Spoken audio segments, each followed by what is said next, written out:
നമസ്കാരം. SV ജേണലിലേക്ക് ഒരിക്കൽ കൂടി സ്വാഗതം. എന്നും പറയാനുള്ളതുപോലെ തന്നെ നമ്മുടെ വീഡിയോകളുമായി ബന്ധപ്പെട്ടിട്ടുള്ള നിങ്ങളുടെ അഭിപ്രായ വ്യത്യാസങ്ങൾ എല്ലാം കമന്റുകളായി രേഖപ്പെടുത്താൻ മറക്കരുത്. നമുക്ക് വിഷയത്തിലേക്ക് വരാം. അതായത് വയനാട് ഒരു 7 സ്റ്റാർ റിസോർട്ട്. ആ റിസോർട്ടിൽ ഒരു മുറിക്ക് ഏകദേശം 24,000 മുതൽ 45,000 രൂപ വരെയാണ് വാടക ഇനത്തിൽ ഈടാക്കുക. അതായത് 24,000 to 45,000. അത് ഓരോ തരംതിരിവ് അനുസരിച്ചിട്ടാണ്. അതായത് സാധാ റൂമാണെങ്കിൽ 24,000, അതിന് മീഡിയം റേഞ്ച് ആണെങ്കിൽ 25, 30, 32 ആ റേഞ്ച് വരും. ഒരു സ്യൂട്ട് റൂം ഒക്കെ ആണെങ്കിൽ ഒരു 45,000 രൂപ തികച്ചു കൊടുത്താലേ ആ 7 സ്റ്റാർ ഹോട്ടലിൽ നമുക്ക് താമസം ലഭിക്കുകയുള്ളൂ. അതായത് ചിലർ ചിരട്ട കൊണ്ട് ചമ്മന്തി അരയ്ക്കാൻ നോക്കിയ കഥയാണ് പറയുന്നത് കേട്ടോ. ചിരട്ട ചിരകി ചമ്മന്തി അരയ്ക്കാൻ നോക്കിയ കഥ.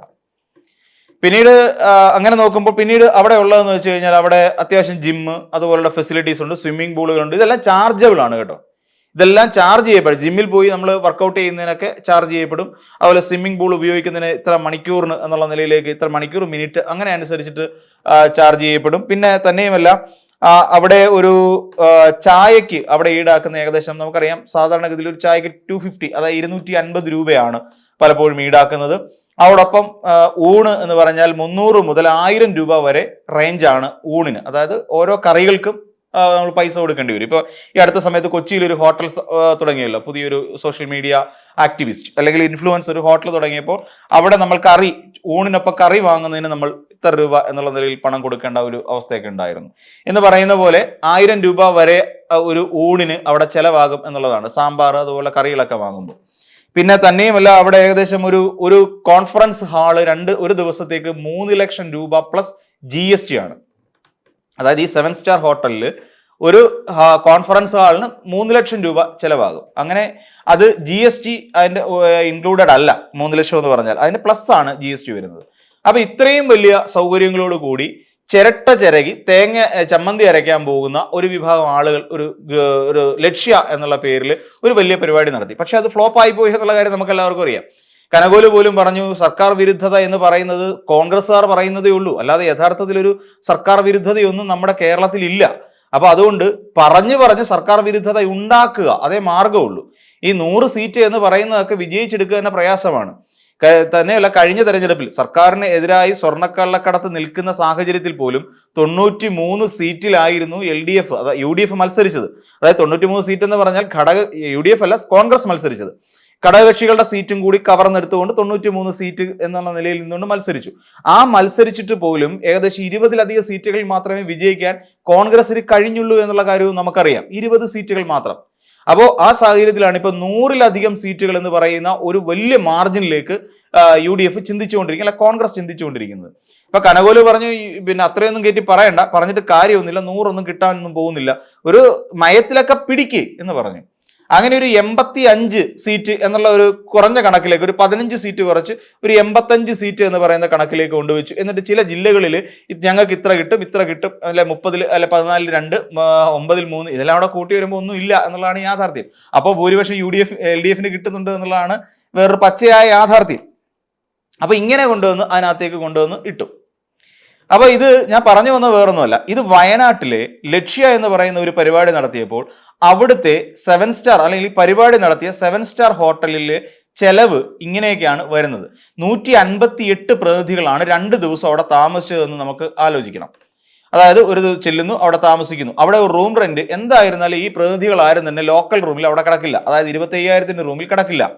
അവർ കിടന്നിട്ടുണ്ടാകാം 45,000 രൂപയുടെ സ്യൂട്ട് റൂമുകളിലായിരിക്കും. എന്തെങ്കിലും ആയിക്കോട്ടെ, നമുക്കൊരു 50 ലക്ഷം അല്ലെങ്കിൽ 1/2 കോടി എന്ന് പറയുന്ന ഒരു കണക്കിലേക്ക് നമുക്ക് അവിടെ കൊണ്ടെത്തിക്കാം. അതായത് ഈ വയനാട് എന്ന് പറയുന്ന സ്ഥലത്തിന്റെ പ്രാധാന്യം നമുക്കറിയാം.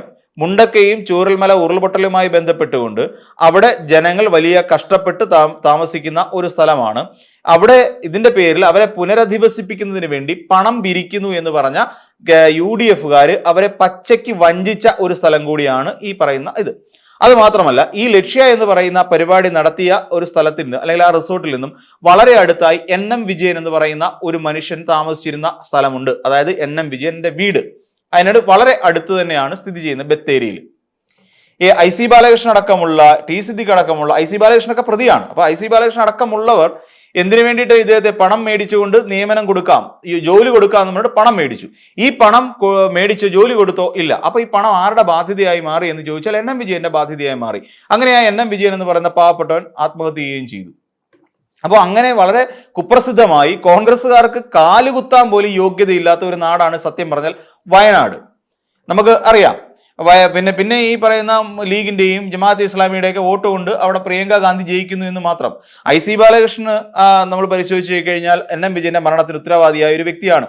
അപ്പോൾ അങ്ങനെയുള്ള കോൺഗ്രസ് പാർട്ടി, അവിടെ ജനങ്ങളെ പച്ചയ്ക്ക് വഞ്ചിച്ച കോൺഗ്രസ് പാർട്ടി, അതായത് വീട് വെച്ച് കൊടുക്കാം, ഞങ്ങൾ സ്ഥലം കണ്ടെത്തി കഴിഞ്ഞു, ഡിസംബർ മാസം 28-ാം തീയതി കോൺഗ്രസിന്റെ സ്ഥാപക ദിനത്തിൽ ഞങ്ങൾ കല്ലിടും എന്നൊക്കെ പറഞ്ഞുകൊണ്ട് പാവപ്പെട്ട ജനങ്ങളെ, ഒരു ഗതിയും പരഗതിയും ഇല്ലാത്ത ജനങ്ങളെ കഴുത്തിന് പിടിച്ചുകൊണ്ട് പറ്റിച്ചു, വഞ്ചിച്ചു എന്ന് പറയുന്ന ഒരു സ്ഥലമാണ് ശരിക്കും വയനാട്.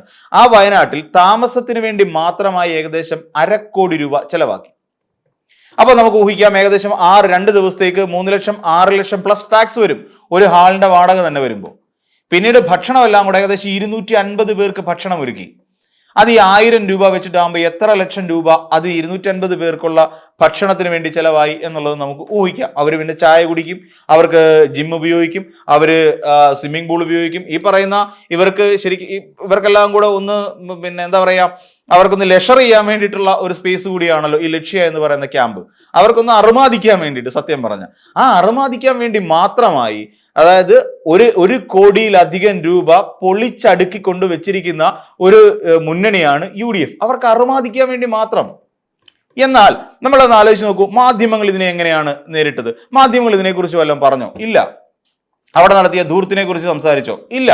അതേസമയം ഇടതുപക്ഷ ജനാധിപത്യ മുന്നണിയിലെ CPM-ന്റെ ഒരു സംസ്ഥാന സമ്മേളനമോ അല്ലെങ്കിൽ ഒരു കോൺഗ്രസോ പാർട്ടി കോൺഗ്രസോ നടന്നു കഴിഞ്ഞു കഴിഞ്ഞാൽ ഉടനെ അവിടെ ഇരിക്കുന്ന ഒരു കുപ്പിവെള്ളത്തിന്റെ ബോട്ടിലിൽ ഒട്ടിച്ചു വെച്ചിരിക്കുന്ന സ്റ്റിക്കർ നോക്കി ഇതേതോ മൾട്ടിനാഷണൽ കമ്പനിയുടെ ആണെന്ന് പറയാൻ ഇവിടുത്തെ മാധ്യമങ്ങൾ തയ്യാറാവും. പക്ഷേ ഇത്രയും കോടി രൂപ അവിടെ മുടക്കിയിട്ടാണ് ലക്ഷ്യ പോലെയുള്ള ഒരു പരിപാടി കോൺഗ്രസ്സുകാർ അവിടെ നടപ്പിലാക്കിയത് എന്ന് പറയാൻ മാധ്യമങ്ങൾക്ക് ഒരു ചങ്കൂറ്റമില്ല. അതെന്താണ് എന്തോ അതറിയില്ല. അപ്പോൾ ഇങ്ങനെ അത്രയും 1 കോടി രൂപ മുടക്കി.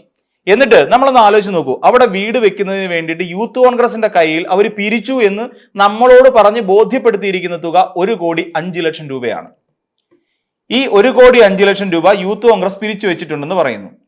ഈ പറയുന്ന കോൺഗ്രസിനാകട്ടെ ഒരു ആപ്പ് ഉണ്ടാക്കി വെച്ചിട്ട് പറഞ്ഞു, ഞങ്ങൾ ഇത്ര കോടി രൂപ അതിനകത്ത് പിരിക്കുന്നുണ്ട്, ഞങ്ങളുടെ കയ്യിൽ ഫണ്ടുണ്ട്, ഞങ്ങൾ ആ ഫണ്ട് ഇതിനകത്ത് അപ്ഡേറ്റ് ചെയ്യുമെന്ന് പറഞ്ഞു. എവിടെ ആ ആപ്പ്? നമ്മൾ പലരും ഇതിനകത്ത് ഒരു സുതാര്യമായ ഒരു കാര്യമാണല്ലോ ആപ്പ്. ആ ആപ്പിൽ നോക്കിയപ്പോൾ നമുക്കറിയാം, നേരത്തെ നമ്മൾ ഇതിനെക്കുറിച്ച് സംസാരിച്ച ഒരു സിംഗിൾ വിൻഡോ ആപ്പ് തുറന്ന് ജനങ്ങളെ അവിടെയും പറ്റിക്കുകയല്ലേ ആ ചെയ്തത്? അല്ലെങ്കിൽ തന്നെ അതിനകത്ത് കണക്ക് കൊടുത്തിരുന്നെങ്കിൽ അതിനകത്തൊരു മര്യാദ ഉണ്ടായിരുന്നു, അവിടെയും പറ്റിച്ചു. അപ്പൊ ഇത് കോൺഗ്രസ് പറ്റിച്ചുകൊണ്ടേയിരിക്കുകയാണ് നമ്മളെ. ആദ്യം ഈ ദുരന്തവുമായി ബന്ധപ്പെട്ടുകൊണ്ട് പണപ്പിരിവിന് വേണ്ടി ആപ്പ് ഉണ്ടാക്കി ആദ്യം നമ്മളെ പറ്റിച്ചു. എന്നിട്ട് നിങ്ങൾ അതിനകത്ത് നോക്കിയാൽ കണക്കറിയാമെന്ന് പറഞ്ഞു. കണക്ക് പോയിട്ടൊരു കുന്തോ ഇല്ലെന്ന് അതിനകത്ത്. ഒരു സിംഗിൾ വിൻഡോ ആപ്പ്, അതിനകത്ത് എന്തറിയാനാണ്? താങ്ക് യു മാത്രം അതിനകത്ത് എഴുതി വെച്ച് കൈപ്പത്തിയുടെ പടവുണ്ട്. ഇത്രയും കൊടുത്തു കഴിഞ്ഞാൽ കണക്കുകളാവോ? ഇല്ല. അവിടെയും നമ്മളെ ജനത്തെ പറ്റിച്ചു എന്നുള്ളതാണ്. പക്ഷെ ഈ പറ്റിച്ചൊന്നും ജനം തിരിച്ചറിഞ്ഞിട്ടുണ്ടോ എന്നുള്ള കാര്യമാണ് നമുക്ക് മനസ്സിലാവാത്ത കാര്യം. പിന്നീട് ഇപ്പോ പണം പിരിച്ചു എന്ന് പറയുന്നത് 1,05 ലക്ഷം രൂപ കയ്യിലുണ്ട് എന്ന് യൂത്ത് കോൺഗ്രസ്സുകാർ പറയുന്നു. അത് ഉടൻ തന്നെ ഞങ്ങൾ പണം കൈമാറും എന്ന് പറയുന്നുണ്ട്. അത് എപ്പോൾ കൈമാറുമെന്ന് അറിയത്തില്ല. അതായത് മുൻ അധ്യക്ഷൻ ഇരുന്ന സമയം, യൂത്ത് കോൺഗ്രസ് അധ്യക്ഷൻ ഇരുന്ന കാലം മുതൽ തന്നെ പറയുന്നുണ്ട്, പണം ഞങ്ങൾ ദണ്ട് ഇപ്പൊ കൈമാറും. ഞാൻ വെള്ളാനകളുടെ നാട് എന്ന് പറയുന്ന സിനിമയ്ക്കകത്ത് പപ്പു റോളർ നന്നാക്കാൻ വേണ്ടിയിട്ട് അവിടെ വന്ന പപ്പു പറയുന്നുണ്ട്, ഇപ്പൊ ശരിയാക്കി തരാം എന്ന് പറയുന്ന ഒരു ഡയലോഗ് ഉണ്ട്. എന്ന് പറയുന്നത് പോലെ തന്നെയാണ് ഇതിനകത്ത്. ആ സുലൈമാൻ എന്നാണ് ആ കഥാപാത്രത്തിന്റെ പേര്. അപ്പോൾ എന്ന് പറയുന്ന പോലെയാണ്, ഇപ്പൊ ഞങ്ങൾ വസ്തു മേടിക്കും, ഇപ്പൊ ഞങ്ങൾ കൈമാറും. പക്ഷെ എപ്പ കൈമാറും? അപ്പൊ മോഹൻലാലിന്റെ കഥാപാത്രം പറഞ്ഞൊരു ഡയലോഗ് ഉണ്ട്, എപ്പോഴും ഇപ്പൊ ശരിയാക്കാം എന്ന് പറയണ്ട, എപ്പ ശരിയാക്കാം അത് മാത്രം പറഞ്ഞാൽ മതി എന്ന് പറയുന്ന പോലെ ജനം അങ്ങോട്ട് ഇനി പറയേണ്ടി വരും. ഇതാണ് അവസ്ഥ.